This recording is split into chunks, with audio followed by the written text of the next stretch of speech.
Hi there, I'm Dr. Katharine Hubbard. I'm Director of Learning Enhancement and Academic Practice here at BNU, and this video is a short introduction to writing really clear student-facing assessment criteria. So when you're preparing your assessment briefs for your students, you're asked to fill in that grid at the end of the module, the brief that shows where the marks are going to come from. And what we want you to do is to be using really great, clear student-facing criteria to really build student understanding of their assessment. So assessment criteria are really important because what they're doing is establishing those expectations of where are the marks coming from. So marks aren't mysterious, they don't come out of nowhere. We're giving really clear instructions of these are the criteria, this is what we're expecting, and then we can evaluate the work against that. So it gives really clear expectations for students over what's expected to obtain their marks. So for students like, right, I'm aiming to get 60% or above on this assignment, what do I need to do to get 60% or above? Right, they've asked for this, this, this and this, let me make sure that that's in my work. Right, I now want to push myself, I want to go to 70%, have I done the things that I need to do for 70%? So it establishes those clear expectations.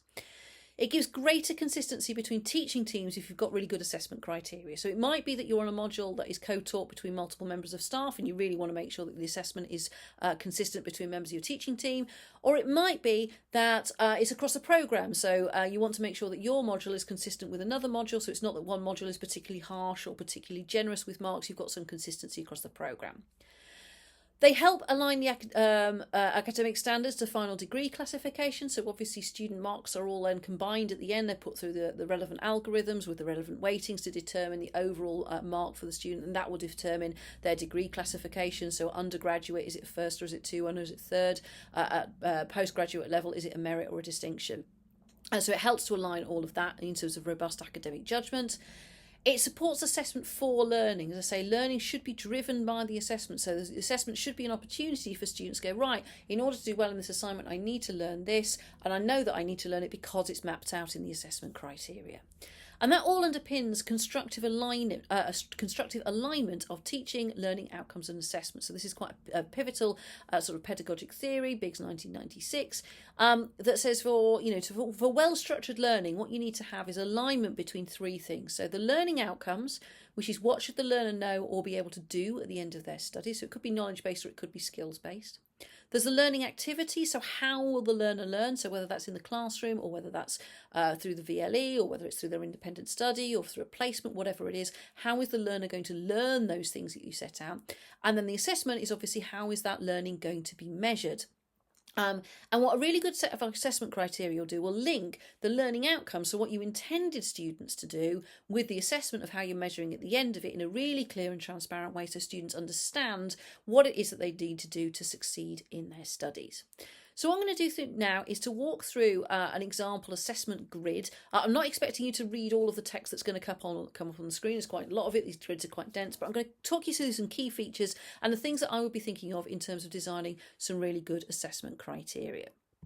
So we set up assessment criteria in these grids. So along the top, we have the marks that you can give. So these are aligned to BNU's categorical marking scheme. I'm not going to go into categorical marking now, but if you remember, with categorical marking, we're not just giving any mark along the 100%. We're giving, so within the 50% bracket, for example, then we're either giving a 52, a 58, or a 52, a 55, or 58, apologies, rather than that whole spread. And you can look at the categorical marking resources elsewhere in the LEAP pages and on Ben. What we're then doing is linking those to the pass status. So we've got, is it a fail? Is it marginal fail? Is it a pass? But also thinking about in terms of those learning outcomes. So at the beginning of your module, you set out some learning outcomes. And you said that this assessment is going to do, learning outcomes 2, 3, and 4, for example. What we want you to do is to really think about what's the relationship between the work of the student, have they met those learning outcomes or not? If they have met the learning outcomes, then they should be passing the module. If they've not met the learning outcomes, then they should be failing the module. Okay? But passing the module is obviously 40% for undergraduate, 50% for postgraduate. There's then you can just about meet the learning outcomes, which would be a pass, or you can exceed what we are expecting the learning outcomes for that level, and that's what takes you in the higher grades. Okay, so but really thinking that relationship, what was the learning outcomes? What did I want my students to learn in the first place? Have they done that or not? Right? Should they pass the assignment or not? And then have they kind of gone beyond that and impressed me in going up the mark scale there? So understanding that relationship in there is really important. So that's the top though. So those are the marks and what it means in terms of learning outcomes there. Then on the left-hand side, then you've got the criteria. So for this assignment, so this was, it's a science experiment. It doesn't really matter what it is. I've set up three criteria which are aligned to my learning outcomes. So I've got one in terms of experimental design, one in terms of data analysis, and another in terms of evaluation. For different types of assignment, these will be different things. So it could be critical thinking, it could be evaluation, it could be use of literature, it could be reflecting on practice, whatever it is that is most relevant to your assignment. And what we'd recommend is that those are clearly aligned to the learning outcomes. So if we're saying this assessment tests these learning outcomes, well, let's just put those learning outcomes as the criteria. Have you hit learning outcome 1? Have you hit learning outcome 2? Have you hit learning outcome 3? But giving a little bit of detail of what you're expecting there. So experimental design was the learning outcome. But I've put in there a couple of bullet points. So this should include evidence of appropriate variables selected and appropriate numbers of replicates and controls. You don't need to worry about what that is, but I'm giving the students a little bit of detail. Okay, learning outcome 1 is all about this. And then evaluation is all about evaluating the current experiment and suggestion of a future. So whatever your learning outcomes, you're giving students a little bit of an indication. This is what I'm expecting in terms of those criteria. So we've got the marks across the top, we've got criteria along the side.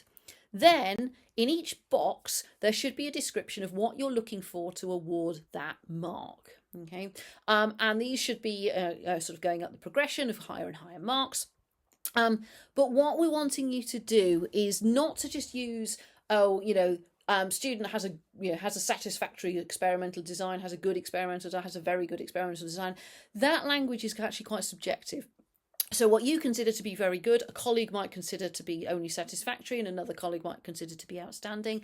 But also it doesn't help the students. So when you say, oh, I've got good experimental design, what does that mean? That doesn't help the students understand what it is. When you say, oh, this student has, satisfactory evidence of critical thinking, that doesn't mean very much to a student. So what we're wanting you to do is to give a little bit of detail. Now, this needs to be quite concise, and there's a bit of an art to writing these things, but giving a little bit of an indication that goes up sensibly. Okay, so rather than just subjective, we're giving some detail. So, for example, if I look in my box for 50 in the 50% range, so I've got appropriate or selected, but they're not justified. Information is about replicas and controls. The information's there, but it's not justified. Whereas then if I go to 62%, the appropriate variables are selected with some justification. And then for pass excellent, for the 70%, it's selected with robust justification.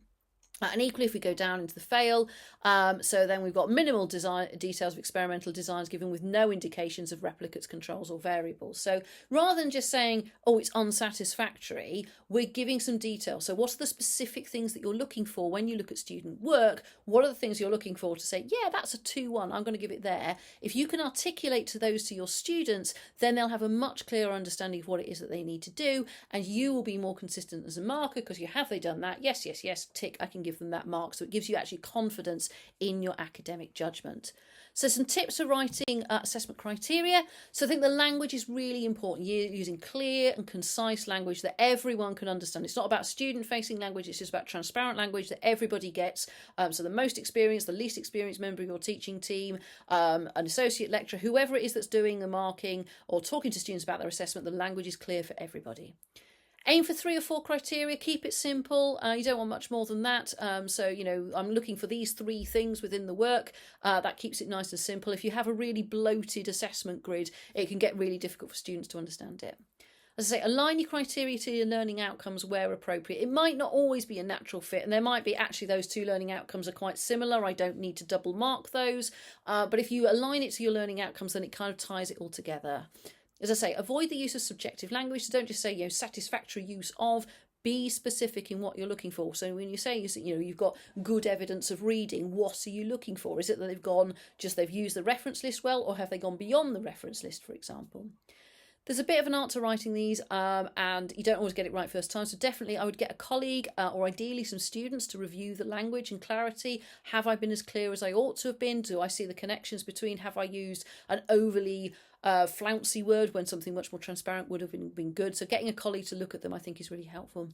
And then what really, really helps to build on that is to use that document as something to discuss in class. So rather than just say, oh yeah, the marking criteria, they're on the VLE, do use the marking criteria, bring them into your classroom. Set aside time in your classroom. Let's go through the marking criteria. Do you understand all the words that have been used in the marking criteria? Let's assess an example using one of those criteria. Would you give it a first, a 2-1 or a 2-2, or would you give it a merit or a distinction in a postgraduate context? So if those criteria are written well, then it should help you prepare your students for their assignments. It should help you discuss what's needed for the assignment, where they should focus their learning. So it does take a little bit of getting the wording right. My team here in LEAP are happy to help in terms of marking criteria. If you want to run language past us, then we're very happy to have a look at things for you, or you can get colleagues to review it. But if you spend a little bit of time of getting some really great criteria, you can reuse those criteria year after year, confident that they're good criteria, but also it will really help your students understand what's expected of them in their assignments.